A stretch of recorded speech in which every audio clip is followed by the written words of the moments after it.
सुशांत जी, आपके टीम के द्वारा और पार्टी के द्वारा जो नॉमिनेशन में सिंबल मिलने वाला है चुनाव आयोग की तरफ से, वो सेम की मांग की गई है, उसके पीछे कारण क्या है? नहीं, सेव की मांग नहीं की गई है। सेव भी एक ऑप्शन है।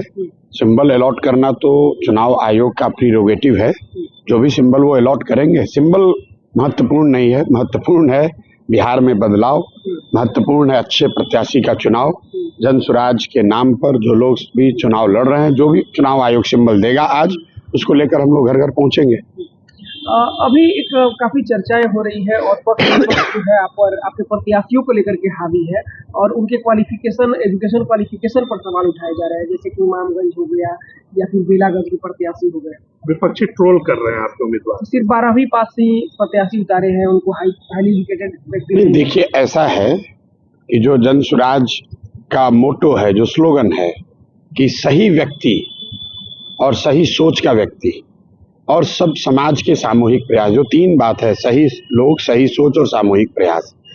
सही लोग का क्राइटेरिया क्या है? हमने बार बार कहा है कि सही लोगों का क्राइटेरिया ये नहीं है कि वो बहुत बड़े डिग्री धारक हों। सही लोगों की क्राइटेरिया ये है कि समाज किसको सही मानता है, किसने समाज में रहकर कुछ काम किया है।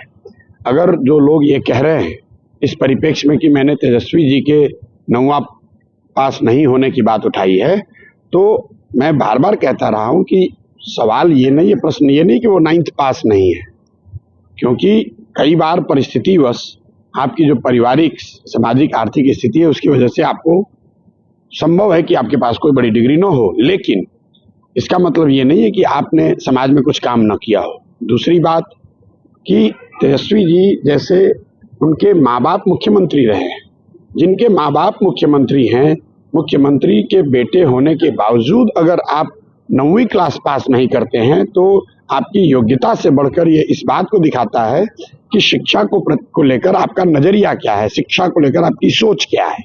तो उन दोनों बातों को अलग करके देखिए। जो भी प्रत्याशी 4 खड़े हैं जन स्वराज के, आप उनके बारे में समाज में जाकर पूछ लीजिए। वो बालू माफिया नहीं है, वो क्रिमिनल नहीं है, वो किसी बड़े बाप के लड़के नहीं हैं, उनके माँ बाप किसी विधायक मंत्री के लड़के बच्चे नहीं हैं, वो समाज के सामान्य परिवारों के लोग हैं।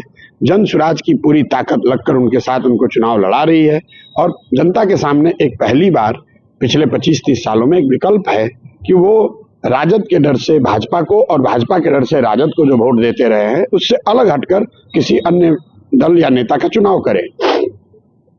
एक और अंतिम सवाल ये रहेगा कि अभी बिहार में काफी चर्चा चल रही है पप्पू यादव और लॉरेंस बिश्नोई के जो कंट्रोवर्सी हो रहे हैं। पप्पू यादव के द्वारा उनको खत्म करने की बात कही थी, फिर लॉरेंस बिश्नोई गैंग के द्वारा धमकी दी जा रही है। देखिए, ये लोग जिस तरह की राजनीति करते हैं, अब उनका अपना मामला है। पप्पू जी ने क्या कहा, किसको किसने धमकी दी, नहीं दी, मुझे ना उसकी कोई जानकारी है, ना मैं उस पर कोई टीका टिप्पणी करना चाहता हूँ। पप्पू यादव जी सांसद हैं, वो सक्षम है सरकार के पास अपनी बात उठाने के लिए, मीडिया के सामने अपनी बात रखने के लिए। सामाजिक जीवन में, लोकतांत्रिक समाज में मैं ऐसा समझता हूं कि हिंसा की कहीं भी कोई जगह नहीं है। किसी भी फॉर्म में हिंसा जो है वो सिरे से उसको नकारा जाना चाहिए। बाकी पप्पू जी स्वयं सक्षम है, मैं परिप्रेक्ष्य न जानता हूं, न मैं ये जानता हूं कि पप्पू जी ने क्या कहा है, किसने उनको धमकी दी है।